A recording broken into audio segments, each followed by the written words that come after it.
గొప్ప దేవ, నమ్మదగిన దేవ, నీకే లెక్కలేని స్తోత్రాలైనా.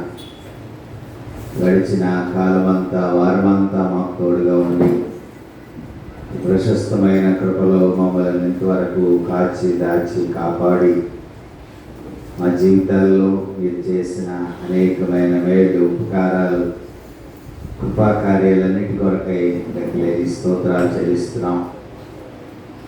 వాక్యమైన దేవ, మాతో మాట్లాడండి.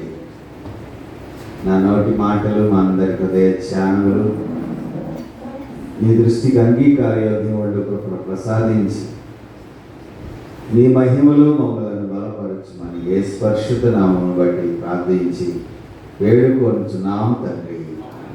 దయచేసి కూర్చోనండి.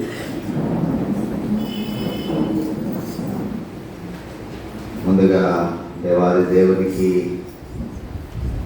కోటాను కోట్ల వందనాలు, స్తోత్రాలు చెల్లిస్తూ ప్రత్యేకంగా ఈ దినము పెంతెకోస్తు పండుగ దినమైనది.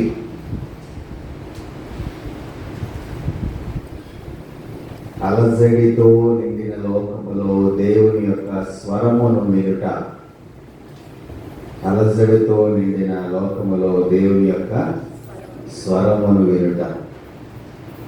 మొదటి రాజుల గ్రంథం 19వ అధ్యాయం 11 నుంచి 18 వరకు మొదటి పాఠముగాను, అపోస్తలుల కార్యముల గ్రంథం 2వ అధ్యాయం 1 నుంచి 13 వరకు 2వ పాఠంగాను, యోహాను సువార్త 20వ అధ్యాయం 19 నుంచి 23 వరకు సువార్త పాఠంగాను, తిరిగి 29వ దావీదు కీర్తన ఉత్తర ప్రచిత్రంగాను మనం అందరము చదువుగా విన్నాం. ఈ మే నెల 4వ ఆదివారాన్ని బట్టి దేవునికి స్తోత్రాలు చెల్లిస్తూ భయంకరమైనటువంటి ఎండల కాలంలో దేవుడు మనకిచ్చినటువంటి ఆయుష్కాలము, ఆరోగ్యము, కృపాక్షేమములన్నిటి కొరకై దేవునికి స్తోత్రాలు చెల్లిస్తూ ఈ పెంతెకోస్తు అనగా 50వ దినము అని అర్థం. పెంతెకోస్తు పండుగ దినమున యూదులు కోత పండుగను నిర్వర్తించి వారి యొక్క విధి నిర్వహణలో వారికి దేవుడు అనుగ్రహించినటువంటి పంటను, వర్షమును బట్టి దేవునికి ఘనపరిచేటటువంటి విధానము ఆనాటి యూదులు కలిగి ఉన్నారు. పస్కా పండుగ కాలంలో యేసు ప్రభు వారు మరణించి మృత్యుంజయుడి 40వ దినాన ఆరోహణుడై 50వ దినాన పరిశుద్ధాత్మ రూపంలో సంఘాన్ని బలపరచి ఫలింప చేయడానికి ఆయన పరిశుద్ధాత్మను కృపరించినట్లుగా చరిత్రానుసారంగా మనం అందరము గుర్తించవలసినటువంటి వారమై ఉన్నాం. అంతేకాకుండా ఈ పండుగకు మనం మిగిలిన పండుగల వల్లే ప్రాధాన్యత ఇవ్వవలసినటువంటి వారమై ఉన్నాం. ఎందుకనంటే పెంతెకోస్తు ఆదివారము పరిశుద్ధాత్ముడు అపోస్తలుల మీదకి దిగి వచ్చి వారిని బలపరిచినటువంటి విధానమును మనం అందరము జ్ఞాపకము చేసుకునవలసినటువంటి వారమై ఉన్నాం. 50 దినాలకి ముందు ఈస్టర్ పండుగను మనము జరుపుకున్నాం. 50 రోజుల తర్వాత వచ్చేటటువంటి ఈ పెంతెకోస్తు పండుగ ద్వారా మరి దేవుని యొక్క కృపను మనము బలపరచబడినటువంటి రీతిగా ఈ దినాన్ని పెంతెకోస్తు పండుగను మనం జరుపుకుంటూ ఉన్నాం. తదనుగుణంగా ఈ దినం మనం చదువుకున్నటువంటి పాఠ్య భాగంలో నుండి 2వ పాఠ్య భాగమైనటువంటి అపోస్తలుల కార్యముల గ్రంథంలో 2వ అధ్యాయములో మన యొక్క ధ్యాన వాక్యమును మనము ప్రారంభించుకుందాం. అపోస్తలుల కార్యముల గ్రంథం 2వ అధ్యాయములో ఇక్కడ పరిశుద్ధాత్మతో నింపబడినటువంటి ఒక ప్రత్యేకమైన అనుభవాన్ని మనం చూస్తా ఉన్నాం. పెంతెకొస్తు పండుగ దినమున యేసుక్రీస్తు శిష్యులు అద్భుత రీతిలో పరిశుద్ధాత్మతో నింపబడుతున్న గురించి వైద్యుడైనటువంటి లూకా ఇక్కడ చక్కగా వివరించారు.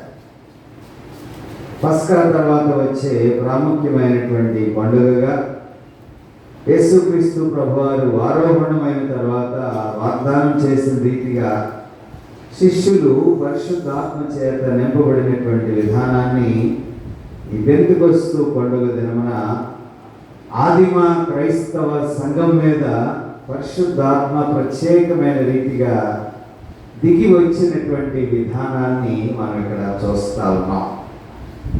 అపోస్తల కార్య గ్రంథాన్ని ఒక విధంగా ఏమని పిలుస్తారంటే పరిశుద్ధాత్మ సువార్త అని పిలుస్తారు. ఎందుకంటే అపోస్తల కార్య గ్రంథంలో దేవుని యొక్క ఆత్మ దిగి వచ్చి ఆయన ప్రజలను బలపరిచినటువంటి విధానమును అపోస్తల కార్య గ్రంథంలో మనము స్పష్టంగా చూస్తాం. కాబట్టి పరిశుద్ధాత్మ దేవుని యొక్క కార్యముల గ్రంథము అని పిలువబడేటటువంటి ఒక నానుడి కూడా లేకపోలేదు.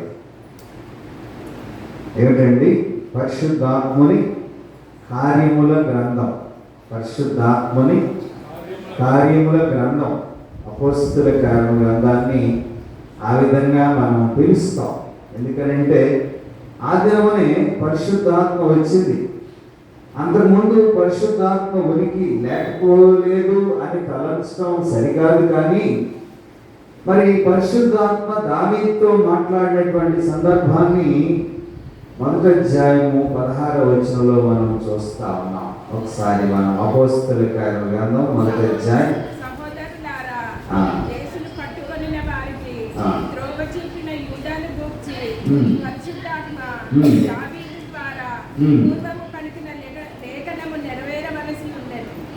యెషయా గ్రంథం 28వ అధ్యాయం 25వ వచనాన్ని కూడా చూద్దాం ఒకసారి. యెషయా గ్రంథం 28వ అధ్యాయము 25వ వచనం. అతడు నేనసలు చేసిన తర్వాత చదువు. అతడు నేనసలు చేసిన తర్వాత నల్ల జీలకర్ర చల్లును, తెల్ల జీలకర్ర చల్లును, గోధుమలు వరుసగా విత్తును, ఎవరైనా తానే ఏర్పరిచిన చేనులో చల్లును, దాని అంచున మిరప మొలకలు వేయును కదా. వాని దేవుడే తగిన క్రమము వానికి నేర్పి ఉన్నాడు. ఆయన వానికి ఆ పని బోధించుచున్నాడు. సేతగాడు నల్ల జీలకర్ర పదులుగల యంత్రము చేత నోచుడు, బండి చక్రములను జీలకర్ర మీద నడిపింపడు గాని. యూదులు పరిశుద్ధాత్మను వ్యతిరేకించట స్టెఫెను కూడా ప్రవచించినట్లుగా మనం అపోస్తల కార్య గ్రంథం 7వ అధ్యాయంలో 51వ వచనంలో మనం చూస్తా ఉన్నాం. అపోస్తల కార్య గ్రంథం 7వ అధ్యాయము 51వ వచనం. హృదయములను చెవులను దేవుని వాక్యముకు లోబర్చునని వారులారా, మీ పితరుల వలె మీరును ఎల్లప్పుడూ పరిశుద్ధాత్మను ఎదిరించుచున్నారు. ఇక్కడ మనము ఈ 3 వచనాల్లో అపోస్తల కార్య గ్రంథం మొదటి అధ్యాయం 16వ వచనంలో పరిశుద్ధాత్మ దావీదుతో మాట్లాడినటువంటి సందర్భము, యెషయాతో మాట్లాడినటువంటి సందర్భము, అలాగే స్టెఫెను ప్రస్తావించినటువంటి రీతిగా పరిశుద్ధాత్మను యూదులు వ్యతిరేకించినటువంటి విధానం, పరిశుద్ధాత్మ మరి దేవుని యొక్క సత్యాలను అన్ని కాలములలో ప్రచురము చేయించున్నట్లుగా మనము జ్ఞాపకము చేసుకోవలసినటువంటి వారమై ఉన్నాం. తండ్రి, కుమారుడు, పరిశుద్ధాత్ముడు కలిసి లేని కాలం అంటూ ఏది బైబిల్ గ్రంథ ప్రకారంగా లేదు. తండ్రి, కుమారుడు, పరిశుద్ధాత్ముడు త్రిత్వంలో ఏకత్వం కలిగినటువంటి దేవుడు, త్రిత్వానుసారమైనటువంటి పరిశుద్ధాత్మ ద్వారా అన్ని కాలములలో బయలుపరుస్తూనే ఉన్నట్లుగా మనం అక్కడ జ్ఞాపకం చేసుకోవాలి. పరిశుద్ధాత్మ ప్రత్యేకమైన రీతిలో సంఘమునకు నాయకత్వం వహించినటువంటి సత్యాన్ని కూడా మనం ఇక్కడ చూస్తాము. ఒక లీడర్షిప్ పరిశుద్ధాత్మ సంఘానికి ప్రజలందరినీ ఆవరించి ఆయన ప్రజలను ప్రత్యేకంగా బలపరిచి నడిపించినటువంటి విధానాన్ని ఆదిమ క్రైస్తవ సంఘం నుంచి నేటి వరకు మనం చూస్తూ ఉన్నాం. ఆది క్రైస్తవ సంఘ నాయకులు వారిని నడిపించినటువంటిది కూడా పరిశుద్ధాత్మ శక్తియే. ఆదిమ క్రైస్తవ సంఘములో ఉన్నటువంటి వారందరూ దేవుని యొక్క ఆత్మ చేత నింపబడి ఉన్నారు. అంతేకాకుండా సంఘ నాయకులందరూ ఆత్మ చేత నింపుదల కలిగినటువంటి వారుగా మనము ఈ అపోస్తల కార్య గ్రంథం 2వ అధ్యాయంలో స్పష్టంగా చూస్తూ ఉన్నాం. అంటే కర్తవ్యం కలిగినటువంటి ఒక లీడర్షిప్ను పరిశుద్ధాత్ముడు అనుగ్రహిస్తాడు.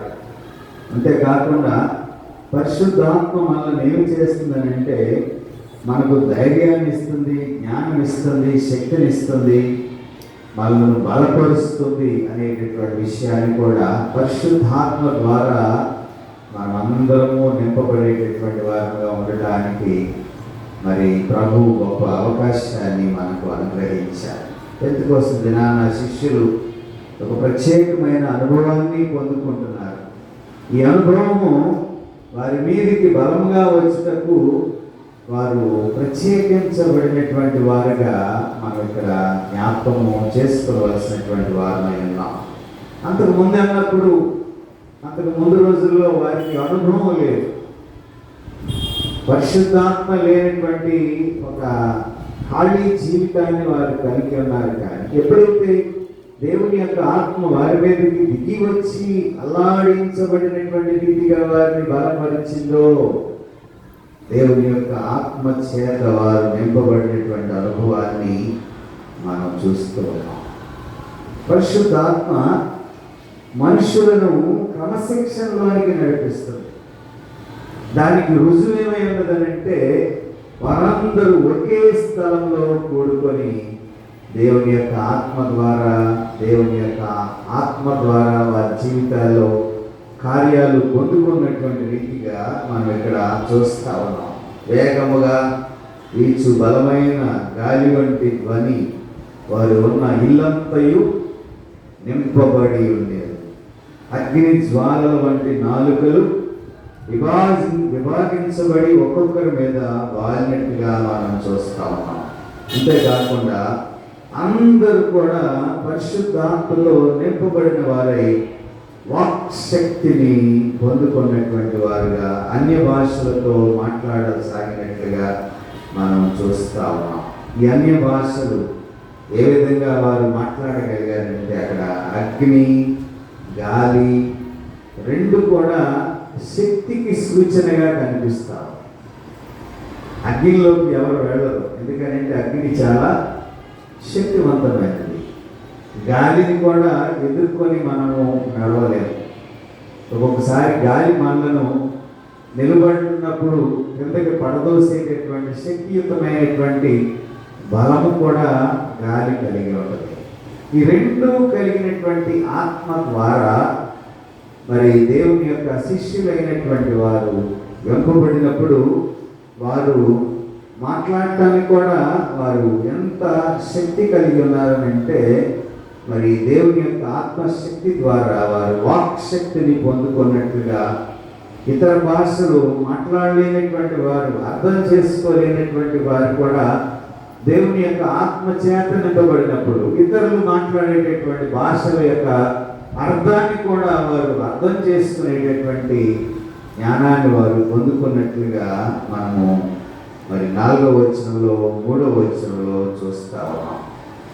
తర్వాత మనం 5వ వచనంలోకి వస్తే 2వ అధ్యాయంలో అక్కడ చాలా దేశస్థులు వచ్చి యెరూషలేము పరిసర ప్రాంతంలో వారు అక్కడికి వచ్చి వారందరూ కూడి ఉన్నప్పుడు మరి ఆదిమ క్రైస్తవ సంఘంలో భాషలతో మాట్లాడటం అనేటటువంటిది ప్రత్యేకమైన వరంగా ఈ అధ్యాయంలో మనము జ్ఞాపకం చేసుకుంటూ ఉన్నాం. పౌలు దీన్ని గురించినటువంటి చర్చ 1 కొరింథీ పత్రిక 14వ అధ్యాయంలో చూస్తాం. భాషలతో మాట్లాడుట అనే అంశమును అది వివాదాలకి కూడినటువంటిదిగా ఉన్నప్పటికీ వాస్తవానికి పెంతెకొస్తు దినాన వారు అనుభవించింది ఏంటంటే ఆత్మవశులై దేవుని యొక్క శక్తిని పొందుకొని వారు దేవునితో మరి ఒక ప్రత్యేకమైన అనుబంధాన్ని కలిగినట్లుగా మనము చూస్తా ఉన్నాం. పెంతెకొస్తు దినాన సంభవించింది మనం గమనిస్తే శిష్యులు ఆత్మవశులై వాక్శక్తి కొలది వారు మాట్లాడినప్పుడు పరిశుద్ధాత్మ యొక్క మరి సూచనలను వారు చూడగలిగారు. పరిశుద్ధాత్మకి అసాధ్యమైనది ఏమీ లేదు.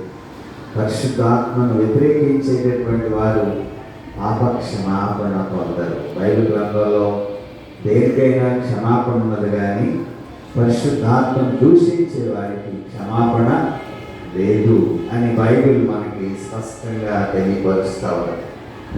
వాస్తవంగా పెంతెకొస్తు దినాన శిష్యులు ఆత్మవశులై వాక్శక్తి కొలది మాట్లాడినప్పుడు పరిశుద్ధాత్మ వారిని ఏ విధంగా బలపరిచిందనంటే వారి మాటలు, వారి సందేహాలు వారి అర్థమయ్యే రీతిలో వారికి స్వరాలతో వినబడినట్లుగా మనం ఇక్కడ గుర్తు చేసుకోవాలి.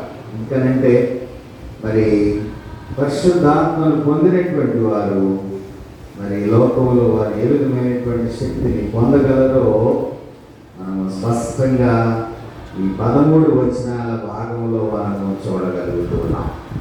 ఎందుకనంటే వారు ఆ గదిలో కూర్చొని ఉన్నప్పుడు వారి మీద పరిశుద్ధాత్మ నింపబడినటువంటి విధానమును అపోస్తల కార్యముల గ్రంథ రచయిత అయినటువంటి వైద్యుడైన లూకా స్పష్టంగా తెలియపరుస్తున్న విధానాన్ని మనం ఇక్కడ స్పష్టంగా చూడగలుగుతున్నాం.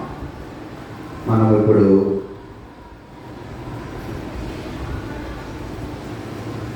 యోహాను సువార్త 20వ అధ్యాయము 19 నుంచి 23 వరకు చదువుకున్నటువంటి ఒక ప్రత్యేకమైన భాగాన్ని ఇక్కడ జ్ఞాపకం చేసుకున్నాం. తోమా లేనప్పుడు క్రీస్తు తన శిష్యులకు ఇచ్చినటువంటి దర్శనం, యేసుక్రీస్తు శిష్యులకు ఇచ్చినటువంటి ఒక గొప్ప ధన్యత, బాధ్యతగా ఈ భాగంలో మనం చూస్తూ ఉన్నాం. యోహాను సువార్త 20వ అధ్యాయం 19 నుంచి 23 వరకు మనం చూసినప్పుడు శిష్యులు మేడగదిలో కలుసుకున్నారు. ఎందుకనంటే మేడగదిలో ఎందుకున్నారంటే యూదులకు భయపడి వారు తలుపులు వేసుకొని మేడగదిలో కూర్చుని ఉన్నారు. యూదులు వారిని పట్టుకుంటే శిష్యులు పట్టుకొని యేసు ప్రభు వారిని హింసించినట్లుగా వారిని కూడా హింసిస్తారనేటటువంటి ఒక భయము, ఆందోళన వారి హృదయంలో ఉంది. కాబట్టి మరి వారు ఆ భయం చేత మేడగదిలో నిలిచి ఉన్నప్పుడు అకస్మాత్తుగా యేసు ప్రభు వారు వారి మధ్యకు వచ్చి నిలిచినట్లుగా మనం చూస్తాం.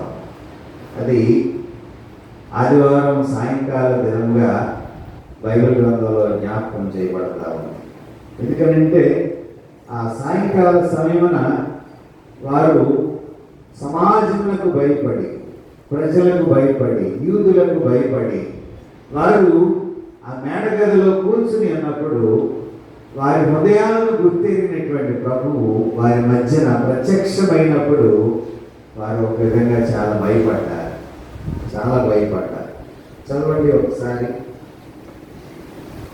19-20 వచనాలు చదవండి. ఆదివారం సాయంకాలమున శిష్యులు యూదులకు భయపడి తాము కూడి ఉన్న ఇంటి తలుపులు మూసుకొని ఉండగా యేసు వచ్చి మధ్యలో నిలిచి మీకు సమాధానం కలుగును గాక అని వారితో చెప్పాను.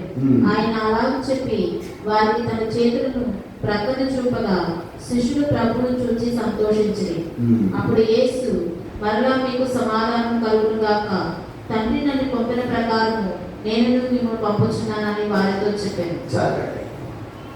ఇక్కడ మనం గమనిస్తే ఇప్పుడు వారిలో ఏమి లేదండి, సమాధానం లేదు, భయంతో ఉన్నారు.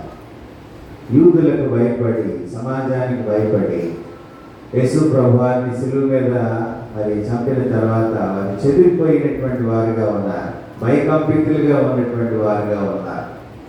కాబట్టి ఇప్పుడు వారి మధ్యకు యేసు ప్రభువారు వచ్చి వారిని ఏమంటారంటే, నీకు సమాధానం కలుగునుగాక. షాలోమ్, సమాధానం. ఈ సమాధానము వారికి ఇచ్చుట ద్వారా ప్రభు వారిని బలపరుస్తూ ఉన్నారు. క్రైస్తవ సంఘాన్ని బలపరిచేటటువంటి విధానంలో పరిశుద్ధాత్ముడు మళ్ళా ఉన్నటువంటి భయమును, ఆందోళనను తొలగించేటటువంటి వాడిగా ఉన్నాడు. ఇక్కడ కూడా మరి శిష్యులకి సమాధానం అనుగ్రహించినప్పుడు మరొక మాటను మాట్లాడుతూ ఉన్నాడు. ఏంటంటే, శాంతిని మీకు అనుగ్రహించున్నాను, నా శాంతిని మీకు అనుగ్రహించున్నాను. తండ్రి నన్ను పంపిన ప్రకారం నేను కూడా మిమ్మల్ని లోకములోనికి పంపుచున్నాను. లోకములోనికి పంపించినప్పుడు లోకం ఎలా ఉండాలని ప్రభు ఆశిస్తున్నాడనంటే, లోకము భయపడుతుంది, క్రైస్తవ్యాన్ని భయపెడుతుంది, శిష్యులను భయపెడుతుంది, స్వార్థికులను భయపెడుతుంది, సమాజాన్ని భయపెడుతుంది. అయినప్పటికీ నీకు సమాధానము కలుగునుగాక, తండ్రి నన్ను పంపిన ప్రకారం నేను మిమ్మల్ని పంపుచున్నాను. స్వార్థ పునరుద్ధానుడైనటువంటి దేవుని యొక్క సాక్ష్యాన్ని ప్రకటించడానికి యేసుక్రీస్తు ప్రభువారు శిష్యులను లోకంలోనికి పంపుచున్నారు. యేసుక్రీస్తు ప్రభువారు శిష్యులను లోకంలోనికి పంపించినప్పుడు వారు ఏ విధంగా ఉండాలని ఆశిస్తున్నాడనంటే, దేవుని యొక్క పనిని జరిగించడానికి వారు సంసిద్ధులుగా ఉండాలి. ఆంధ్ర క్రైస్తవ కీర్తనలో బిషప్ దైవాశ్రాలు తండ్రి గారు రాసినటువంటి పాట మనం ఒకసారి పాడుకుందాం. 749వ పాట. సియోను గిరిపైన ఉన్నత గృహమందు, సియోను గిరిపైన ఉన్నత గృహమందు నీ ఆత్మవరములనొందిన శిష్యుల అనుభవమీయుమయా, నీ ఆత్మవరములనొందిన శిష్యుల అనుభవమీయుమయా.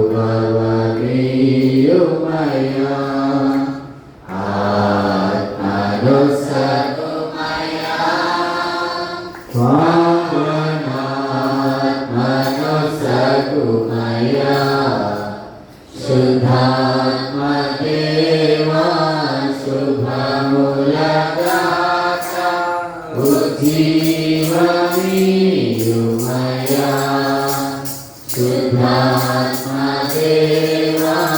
శుభములగాక ఉజ్జీవనీయుమయా. జీవనయాత్రలో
Sangamu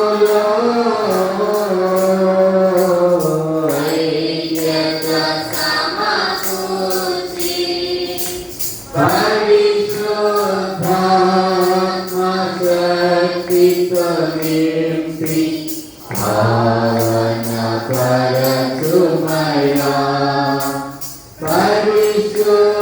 పరిశుద్ధాత్మ శక్తితో నింపి భావన పరచుమయా ఆత్మను సగుమయా పావనాత్మను సగుమయా శుద్ధాత్మ దేవా శుభములగాక ఉజ్జీవమీయుమయా శుద్ధాత్మ దేవా శుభములగాక ఉజ్జీవమీయుమయా. దేవునికి స్తోత్రం. కాబట్టి పరిశుద్ధాత్మ దేవుడు జరిగించేటటువంటి కార్యాలు ఏ విధంగా ఉంటాయనంటే సృష్టి ఆరంభంలోనే మనం చూస్తా ఉన్నాం. ఆదికాండం 2వ అధ్యాయంలో 7వ వచనంలో మనము చూసినప్పుడు మరి పరిశుద్ధాత్మను ఊదుట అనేటటువంటిది సృష్టి ఆరంభంలోనే జరిగినట్లుగా మనం ఆదికాండం 2వ అధ్యాయంలో మనం చూస్తా ఉన్నాం. యెహెజ్కేలు గ్రంథంలో 37వ అధ్యాయంలో మనం 9వ వచనంలో చూస్తే ఎండిన ఎముకలకు దేవుడు జీవాన్ని ఇస్తానంటున్నాడు. ఎండిన ఎముకల వంటి జీవితం కలిగి ఉన్నటువంటి ఇశ్రాయేలు యొక్క జీవితంలో ఆయన జీవమునివ్వగా ఎండిన ఎముకలు జీవంతో నింపబడి అవి గడగడగడ అనేటటువంటి శబ్దము ద్వారా ఒక సైన్యముగా నింపబడేటటువంటి విధానాన్ని ఆ ఎండిన ఎముకల యొక్క లోయలోనికి యెహెజ్కేలు తీసుకుని వెళ్ళి దేవుడు చూపించి మాట్లాడుతున్నట్లుగా మనం అక్కడ జ్ఞాపకము చేసుకునవలసినటువంటి వారమై. కాబట్టి ఇక్కడ శిష్యులు భయకంపితులై ఉన్నప్పుడు వారి మధ్యకు దేవుడు దిగి వచ్చి వారి మీద ఊది మీరు పరిశుద్ధాత్మను పొందుకోండి అని వారిని బలపరుస్తూ వారిలో ఉన్నటువంటి ఒక అధైర్యం, వారిలో ఉన్నటువంటి ఒక భయము, ఆందోళన, నెమ్మది లేనటువంటి స్థితి, వారి జీవితాల్లో దేవుడిచ్చేటటువంటి యొక్క ఆ ధన్యతను వారి హృదయంలో ఉన్నటువంటి భయమును, ఆందోళనని తొలగించుకొని ఒక జీవము కలిగినటువంటి స్థితిలోనికి నడిపిస్తూ ఏమని మాట్లాడుతున్నాడనంటే వారికి పాప క్షమాపణ పొందించడానికి దేవుడు అధికారమును అనుగ్రహిస్తూ మీరు ఎవరి పాపములు క్షమింతురో అవి క్షమించబడును, ఎవరి పాపములు నిలిచి ఉండనిత్తురో అవి నిలిచి ఉండును అని వారిని బలపరుస్తున్నాడు. అయితే మానవులు పాపములు క్షమించగలరానంటే మానవునికి అధికారము దేవుని యొక్క ఆధిక్యత నుంచే దేవుడు ఆదికాండంలోనే దేవుడు మానవుడికి ఆధిక్యత ఇచ్చాడు. కానీ దేవుడు ఇచ్చినటువంటి ఆధిక్యతను మానవుడు అజ్ఞాతిక్రమం ద్వారా పాపం చేసిన తర్వాత మానవుడు అధికారాన్ని కోల్పోయాడు. లేకపోతే దేవునితో సమానుడిగా ఉన్నటువంటి ఆదాము పాపము ద్వారా తన జీవితంలో మరి ఆ పాప ఫలితం ద్వారా తనకున్నటువంటి అధికారాన్ని కోల్పోయినటువంటి విధానము ఆదికాండంలో మనం చూస్తూ ఉన్నాం. కాబట్టి అపోస్తలులు యేసుక్రీస్తు ప్రభువారిని బాగా తెలిసి ఉన్నటువంటి వారు, ఎరిగి ఉన్నటువంటి వారు. ఎందుకంటే ప్రభువుతో ప్రయాణం చేశారు, ప్రభువుతో నడిచారు, ప్రభు ద్వారా కార్యాలు చూచారు, ప్రభు ఏమేమి జరిగించాడో 3.5 సంవత్సరాల్లో వారు దగ్గరగా చూశారు. కానీ వారిలో ఈ ప్రభువును విడిచిన తర్వాత వారిలో ఉన్నటువంటి ఆ భయం, ఆందోళన ఈ మేడగదిలో ఉన్నప్పుడు వారు దాన్ని కోల్పోలేకపోయారు. ఆ తాకిడికి వారి హృదయాలు భయకంపితమై ఉన్నవి. కాబట్టి మానవునికి అధికారంలో ఆ దేవుడిచ్చినటువంటి ఆధిక్యతను కోల్పోయిన తర్వాత మరలా తిరిగి వారిని యేసుక్రీస్తు ప్రభువారు బలపరుస్తున్నారు. యేసు ప్రభువారు వారు బాగా శిష్యుల గురించి ఎరిగినటువంటి వారుగా ఉన్నారు కాబట్టి మరి ప్రభువారు వారిని బలపరుస్తున్నారు. అంతేకాకుండా మీ హృదయములను కలవరపడనీయకండి. విశ్వాసం ఉంచండి. ఇప్పుడు వారి జీవితంలో కలవరంతో నిండినటువంటి భయాందోళనతో ఉన్నటువంటి వారి హృదయాలను దేవుడు బలపరుస్తున్నాడు. అంతేకాకుండా మరి పాప క్షమాపణ అధికారం ద్వారా దేవుడు అనుగ్రహించేటటువంటి ఆ క్షమాభిక్ష ద్వారా దేవుడు ఇప్పుడు శిష్యులు లోకంలోకి వెళ్ళి వారి స్వార్థను ప్రకటించనై ఉన్నారు. 29వ కీర్తనలోకి వెళదాం. దేవుడు సృష్టిలో తన శక్తిని బయలుపరిచేటటువంటి వాడు. జీవితంలో ఎదురయ్యేటటువంటి తుఫానులు ఎదుర్కొనడానికి మనకు బలమైనటువంటి శక్తి అవసరమైనది. మన జీవితంలో తుఫానులు అంటే సమస్యల వలయం. కొందరికి సుడిగుండాలలాగా ఉంటే కొందరికి మరి మరొక రీతిగా మరి శిష్యులు ఆనాడు ఏ విధంగా బలహీనలై ఉన్నారో మన జీవితంలో కూడా కొన్నిసార్లు ఈ సుడిగుండాల ద్వారా మనము ప్రయాణం చేస్తాం. అంతేకాకుండా మన అవసరతలు, కోరికలు మరి ఏకరువు పెట్టి ప్రభువుని వేడుకుంటాం. దేవుడు తప్పకుండా మాట్లాడతాడు. దాన్ని చెప్పడానికి ఇదొక నిదర్శనంగా ఈ 29వ కీర్తనలో మనము జ్ఞాపకం చేసుకొనవచ్చు. దేవుడు ఎలా మాట్లాడతాడు, మనతో ఎలా మాట్లాడతాడు? వ్యక్తుల ద్వారా మాట్లాడతాడు, బిడ్డల ద్వారా మాట్లాడతాడు, పరిశుద్ధాత్మ ద్వారా మాట్లాడతాడు. అంతేకాకుండా మనకి తెలియచెప్పడానికి కొన్ని సూచనలు కూడా తెలియచెప్తాడు. ఎలా మాట్లాడతాడు? 29వ కీర్తన 3వ వచనం చూద్దాం.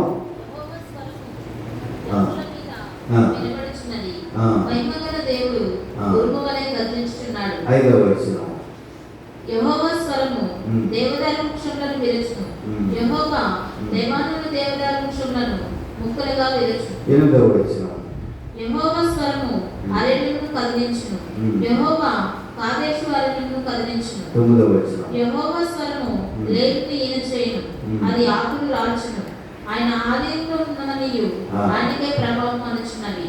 సృష్టి ద్వారా మాట్లాడేటటువంటి దేవుడు, ప్రకృతి ద్వారా మాట్లాడేటటువంటి దేవుడు, వ్యక్తుల ద్వారా మాట్లాడేటటువంటి దేవుడు, సమస్తమును ఎరిగి ఉన్నటువంటి దేవుడు. కాబట్టి దేవుడు సృష్టి ద్వారా మాట్లాడతాడని ఇప్పుడు చదవబడినటువంటి వచనాలతో మనం చూస్తాం. ఇక్కడ కీర్తనకారుడు ఈ కీర్తన ద్వారా వర్ణిస్తూ ఉన్నాడు. దేవుడు మరి సృష్టిని సృజించినప్పుడు ఆ సృష్టి ద్వారా దేవుడు యోగుతో సుడిగాలితో మాట్లాడాడు. సుడిగాలి ద్వారా మాట్లాడాడు. యోగ గ్రంథంలో మనం చూస్తాం. దేవుని స్వరమును లేళ్లను ఈయన చేయును అనేటటువంటి మాటను కూడా మనం చూస్తాం. సముద్ర తరంగాల ద్వారా దేవుడు మాట్లాడతాడు. అంతేకాకుండా ఆయన తుఫాను ద్వారా కూడా మాట్లాడగలిగినటువంటి దేవుడై ఉన్నాడు. ఆయన చరిత్ర ద్వారా కూడా మనతో మాట్లాడనైన దేవుడు. చరిత్ర, హిస్టరీ. అంతేకాకుండా దేవుడు మాట్లాడినప్పుడు మనం కూడా దేవునికి జవాబు ఇవ్వవలసినటువంటి వారమయ్యాం. దేవుడు మాట్లాడితే మనం ఏం చేయాలి? అదామా నీవు ఎక్కడున్నావంటే ఏమన్నాడు? చెట్టు చాటు దాక్కున్నానని చెప్తున్నాడు, ఇక్కడ ఉన్నానని చెప్తున్నాడు. అక్కడ ఉన్నామని చెప్పింది నీకు ఎవరు అంటే దానికి ఆన్సర్ లేదు. ఇదిగో నాకు ఒక సహాయం ఇచ్చావు, ఆ సహాయం తినమంటే తిన్నాను అని చెప్పేది సాకులు చెప్తున్నాడు ఆదాము. అంటే తప్పించుకోవడానికి ప్రయత్నం చేస్తాం, కానీ దేవుడు మాట్లాడతాడు. ఎలా మాట్లాడతాడు అని అంటే ఆయన వాక్యం ద్వారా మాట్లాడతాడు, వ్యక్తుల ద్వారా మాట్లాడతాడు, ప్రకృతి ద్వారా మాట్లాడతాడు. అనేక మంది పరిస్థితులు కూడా ఆయన మాట్లాడటానికి ఆయన ఇష్టమైనటువంటి దేవుడిగా ఉన్నట్లుగా ఈ కీర్తన ద్వారా మనము జ్ఞాపకం చేసుకోవాలి. అంతేకాకుండా మనము ఆయన స్వరాన్ని విని ఆయన ఆరాధించినప్పుడు ఆయన మనల్ని సమాధానపరుస్తాడు, మనల్ని బలపరుస్తాడు. మనలో ఉన్నటువంటి బలహీనతను తీసివేసి మనల్ని బలపరిచేటటువంటి గొప్ప దేవుడిగా ఉన్నాడనేటటువంటి విషయాన్ని ఈ ఉదయకాల సమయంలో మనము జ్ఞాపకము చేసుకోవలసినటువంటి వారమై ఉన్నాం. కాబట్టి పరిశుద్ధాత్మ దేవుడి ద్వారా దేవుడు ఇచ్చినటువంటి ఈ పెంతెకోస్తు దినమున దేవుని యొక్క ఆత్మచేత నింపబడినటువంటి శిష్యుడు సర్వలోకానికి వెళ్ళి సర్వ సృష్టికి సువార్తను ప్రకటించారు. వారు ఏ విధమైనటువంటి అవార్డు రివార్డు వారు పొందుకున్నారంటే వీరు భూమిని తలకిందులు చేయగలిగినటువంటి వారు, ఈ భూమండలాన్ని వారు తలకిందులు చేయగలిగినటువంటి వారు. సువార్త మనిషి యొక్క జీవితాన్ని బలపరుస్తుంది. సువార్త మనిషి జీవితంలో ఉన్నటువంటి మరి పరిస్థితులను మార్చేస్తుంది. సువార్త మన హృదయంలో భద్రపరుచుకుంటే సువార్త ద్వారా మనము మరి దేవుని పిల్లలుగా జీవించగలిగేటటువంటి ఆధిక్యత ఈ భూలోకంలో పొందుకునేటటువంటి ధన్యతను పరిశుద్ధాత్మ దేవుడు మనకు అనుగ్రహిస్తూ ఉన్నాడు. కాబట్టి అపోస్తలుల కార్యములను 2వ అధ్యాయంలో మరి పరిశుద్ధాత్మ అనేటటువంటి శక్తి నింపుదల ద్వారా క్రైస్తవ్యంలో నిలిచినటువంటి మనమందరము ఆయన పరిశుద్ధాత్మ ఇచ్చినటువంటి పరిశుద్ధాత్మకు అవమానకరం కాకుండా ఆయనకు మహిమకరంగా జీవించేటటువంటి ధన్యత పరిశుద్ధాత్మ దేవుడు నీకు నాకు మనందరికీ అనుగ్రహించి నడిపించి బలపరిచి సహాయము దయచేయగాక. తలలో వంచండి, ప్రార్థన చేసుకుందాం. ప్రేరేపించబడిన వారు ఎవరైనా ఒక చిన్న ప్రార్థన చేయవలసిందిగా ప్రేమతో